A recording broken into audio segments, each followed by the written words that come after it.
সুপ্রিয় দর্শক শ্রোতা, আসসালামু আলাইকুম। দেশ এবং দেশের বাইরে থেকে যে যেখান থেকে দেখছেন সবাইকে শুভেচ্ছা জানিয়ে শুরু করছি। সুপ্রিয় দর্শক শ্রোতা, আপনারা জানেন যে এর আগে আপনাদের সঙ্গে এই ছাগলটি নিয়ে একটি ভিডিও শেয়ার করছি। তো ভিডিওতে ছাগলটির প্রচণ্ড পরিমাণ জ্বর ছিল, 104 ডিগ্রি জ্বর ছিল। তো ছাগলটিকে কী ট্রিটমেন্ট দিলাম এই ভিডিওটা আপনাদের সঙ্গে আমি শেয়ার করছি, এবং ছাগলের জ্বর মাপা, কিভাবে জ্বর নির্ণয় করতে হয় এই বিষয়গুলো আপনাদের সঙ্গে শেয়ার করছি, এবং কি মেডিসিন খাওয়াতে হবে সেই বিষয়টাও শেয়ার করা আছে। তো সুপ্রিয় দর্শক শ্রোতা, আজকে ছাগলটা সুস্থ হওয়ার পরে কি ট্রিটমেন্ট দিলাম, খাওয়ার রুচিটা খাচ্ছিল না, সেটা বৃদ্ধি পেল কীভাবে, এই বিষয়টা শেয়ার করব।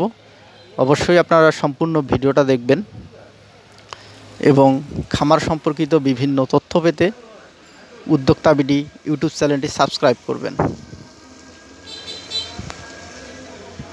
তো সুপ্রিয় দর্শক শ্রোতা, আপনারা ভিডিওতে দেখতে পাচ্ছেন যে ছাগলটি কি পরিমাণে যে খড় খাচ্ছে। একদম মনে হচ্ছে যে গরু যেভাবে খড় খায় তদরূপ যে ছাগলটি খড় খাচ্ছে। আলহামদুলিল্লাহ, ছাগলটি এখন মোটামুটি বেশ সুস্থ এবং খাওয়ার রুচিটা অনেকখানি বৃদ্ধি পেয়েছে। আপনারা ভিডিওতে দেখতেই পাচ্ছেন যে ছাগলটি কিভাবে খড় খাচ্ছে এখন।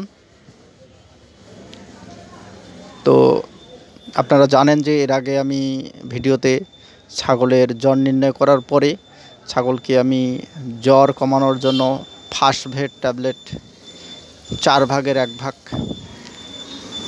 খাওয়াইছিলাম। এভাবে আমি